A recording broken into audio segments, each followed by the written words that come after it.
Hi everyone, I'm Dr. Suzanne Lampert, Assistant Professor in Economics and Head of Learning and Teaching for the Department of Accountancy, Economics and Finance here at Heriot Watt University. I work with and interact with hundreds, probably thousands of Gen Z students every year. And I want to talk about how higher education can help to maximize the potential of Gen Z in the world of the future. So I want to start by directing a question to those Gen Z students and to any Gen Z students listening to this talk. When you leave university, will you be ready to start making your impact on the future? That's a big question, and probably one that you're not quite ready to answer yet. You might not have started thinking about this kind of thing. You might think the world of work is a long way away. You might not worry about what skills you will need when you start applying for jobs. You'll leave it until it's time to apply for those jobs. You might not realize that the future is dependent upon you and your fellow Gen Z students. So we'll come back to you shortly, but for now I want to switch my attention to educators and leaders in higher education. I have a question for you. Can we do more to help students reach their potential? Finally, I have a question for employers and industry leaders.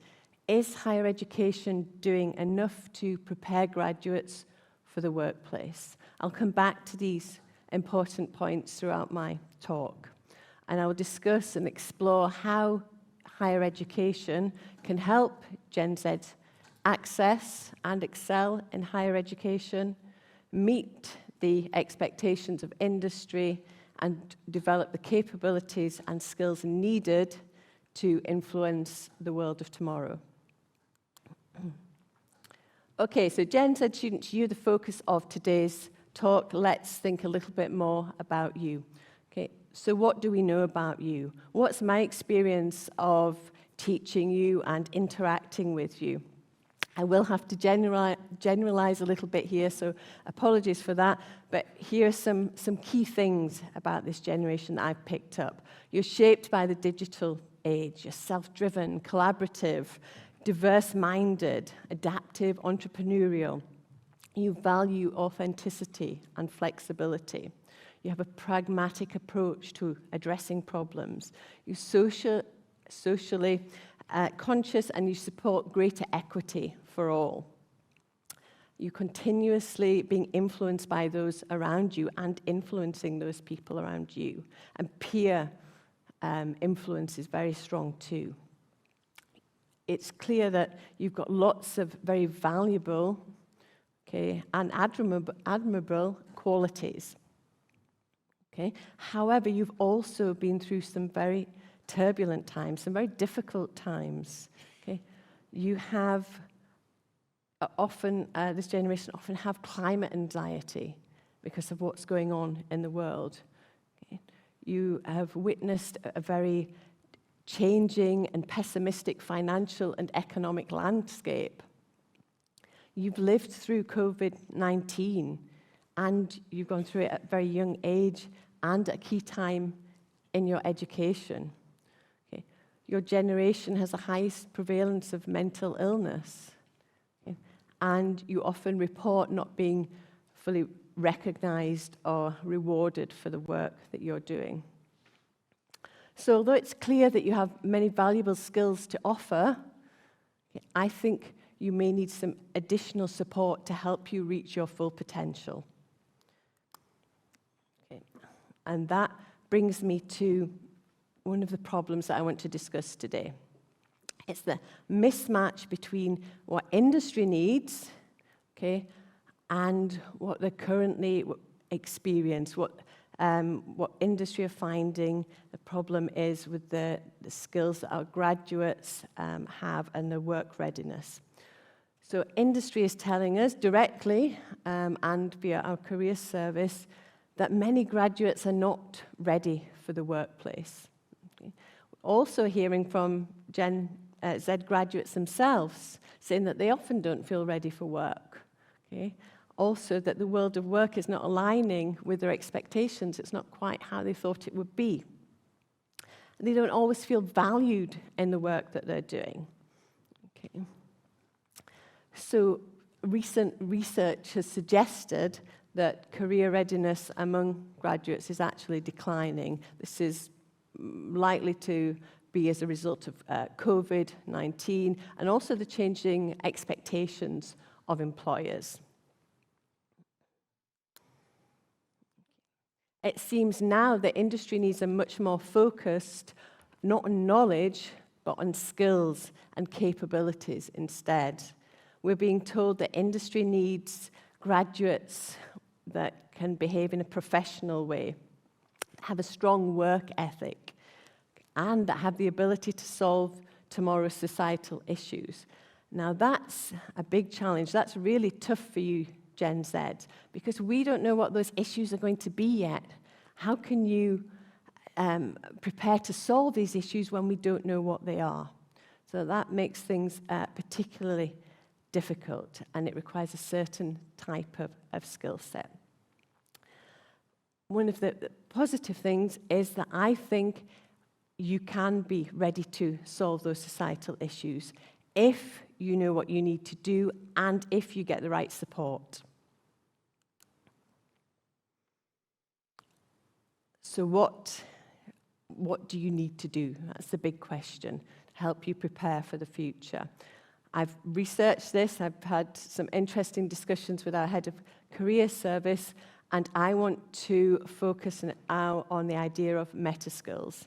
Okay, so Skills Development Scotland defines meta skills as innate, timeless, higher order skills that create adaptive learners and promote success in whatever context the future brings. They're transferable skills, skills that underpin the development of other skills. And the Scottish Qualifications Authority identifies 3 broad categories of these skills. First of all, self-management, focusing, integrity, adapting, initiative. Second, social intelligence, communicating, feeling, collaborating, leading. And third, innovation, curiosity, creativity, sense-making, and critical thinking.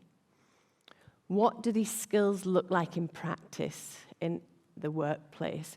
It might be, using an example from the QAA, it might be the ability to exercise professional judgment, to analyze information and to justify your approach with clarity and confidence.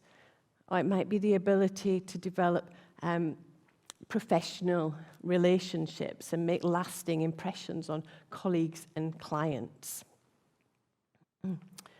So the question is, do students lack these meta skills? Is that the problem? Well, I'm going to argue that that isn't the problem. It's not quite as simple as that. I'm going to instead suggest that the problem is linked to meta skills. 3 different reasons why we might have a problem. So first of all, there's not enough opportunity to strengthen and develop these meta skills. That's the first problem. Second, students might not recognize that they have these skills. Third issue is that they might know they have them, but they might not know how to apply these meta skills, how to put them into practice, how to create impact with them. And this is very much in line with what the QAA are saying. They ask the question of how can we ensure that students are not only developing skills, but also developing confidence in those skills and how to articulate them. I always remember this example that I was told about of an economics graduate who had studied 4 years of economics and went to his careers advisor and said, I don't think I have any analytical skills.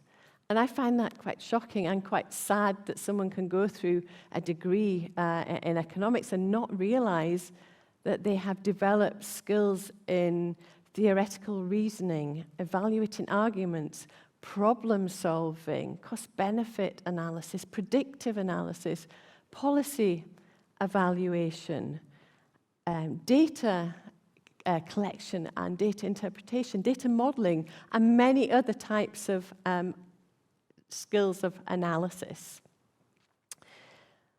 So, Jen says, you may not have started to think about the skills that you need yet, but my advice is to start thinking about it now. Start thinking about these skills, these meta skills, how you can develop them, and start practicing putting them into use and creating impact with the skills that you've got. Okay? In particular, I want to give you some recommendations. I want to suggest that you should be proactive. Take opportunities that you're given and create your own opportunities. Like this amazing bunch of students who have organized today's TEDx event. It's fantastic to see. Okay, there are many opportunities in part-time work to develop skills, but there are also lots of opportunities at university as well. Take them. Okay? Take opportunities to engage in in-class activities, get involved in extracurricular activities, build relationships, attend any industry talks that you're offered, engage with the career service, take time to reflect, take time to speak to other people, take responsibility, turn up and turn up on time, read guidance, engage with faculty in a professional manner. Just some suggestions that I want to pass on to you. However, I don't think you should be doing this alone. As I said earlier, I think you have lots to offer Gen Z students, but I think you need support to reach that full potential. Okay? And I think we can offer that support in higher education. Okay, so I have some questions that I want to direct to leaders and educators in higher education.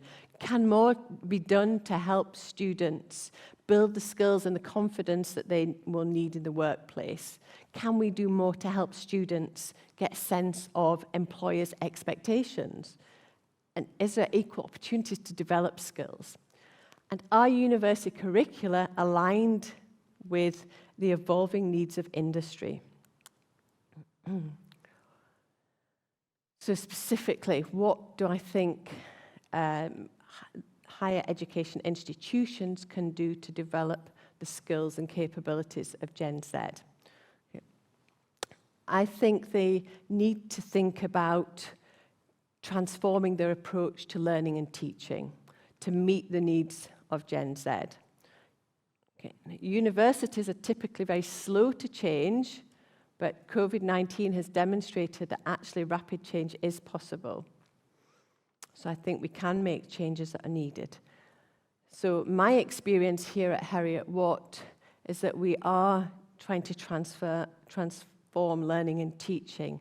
Okay, we are trying to think about what this group of Gen Z students need for the future. Our university strategy, 2035, will focus on employability, on online offerings, and on partnerships. Our school-level strategy has the goal of offering practice-oriented, future-oriented, and accessible education. And we've just concluded a learning and teaching transformation project, which has come up with a number of recommendations that have the potential to truly transform learning and teaching. These recommendations focus on program redesign, faculty empowerment, and choice of delivery mode. So in terms of program redesign, let's redesign our programs so that we're integrating employability skills and industry-relevant knowledge and practical application into all of our programs. Let's make sure that technical proficiency is key in our programs and that our programs are offering the opportunity to engage with sustainability and global citizenship and digital transformation. Next, faculty empowerment. Okay. let's allow faculty to have more freedom to do what they're good at, to be creative. This allows us to be more responsive to what our students need and to allow us to be creative and for them to excel. And then choice delivery mode. Let's focus on accessibility. There's more, a greater diversity of students than ever before, and greater opportunity to provide online learning than ever before, and to use technology to our advantage. So let's expand the online offerings that we have, and also give on-campus students the opportunity to do more digital learning. Next, what can individual educators and leaders in education do to help Gen Z students? What can I do? My classroom, what can my colleagues do? We can incorporate activities that allow the development of these meta skills. We can also incorporate activities that encourage reflection. We can ensure that our course learning outcomes and our program learning outcomes encourage application of theory. We can use authentic assessment. We can make sure that we are introducing our students to professionalism in the way that we behave. And we can provide opportunities to engage with industry early on in the programs and then throughout them. According to data from Universities UK, graduates will be the key to government's industrial strategy. The official statistics show that the UK workforce will need 11 million extra graduates by 2035. That's a really significant figure. And to achieve this, the UK economy will require a workforce where 61% hold a higher education qualification, compared to 52% in 2025 and 48% in 2020. Economic growth will rely very heavily on this graduate workforce.